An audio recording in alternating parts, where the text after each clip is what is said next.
J'avais dit à mes parents, c'est pas dur, c'est où je fais un métier qui me plaît, où je fais SDF. Bonjour, je m'appelle Arnaud, j'ai vécu les débuts de la 3D dans le jeu vidéo et j'ai animé le célèbre poisson arc-en-ciel.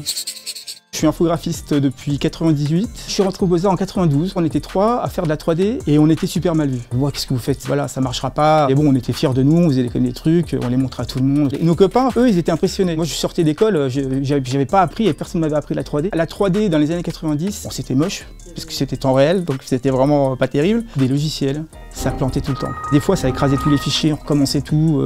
On était quand même vachement bridés, illimités par la technologie, donc on faisait avec nos petits moyens, quoi. Il y avait un côté un peu pionnier.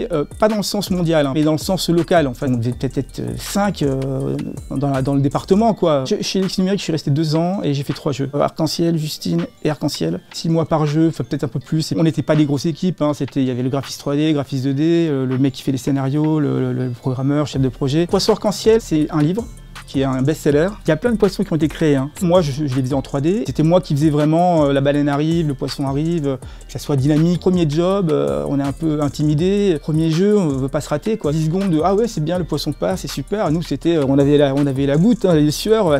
Si ça plantait entre temps, il fallait tout recommencer.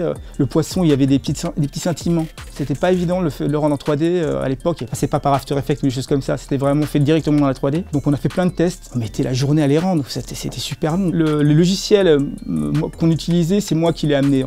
On utilisait un autre logiciel sur Mac. Et j'ai dit non, c'est pas possible, quoi. Ça plantait tout le temps. La version DOS, c'était 3D Studio 4.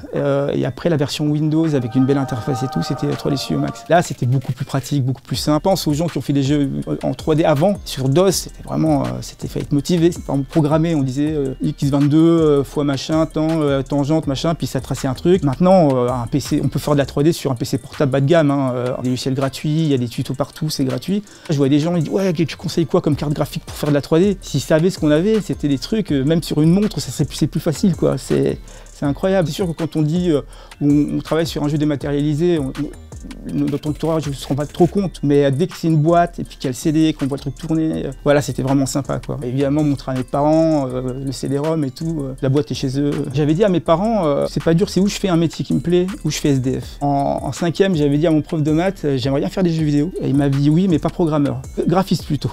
Parce que les maths, c'était pas ça. Et il m'a suffi après, quand j'ai été au Beaux-Arts, il était content de voir que finalement, c'était arrivé, quoi.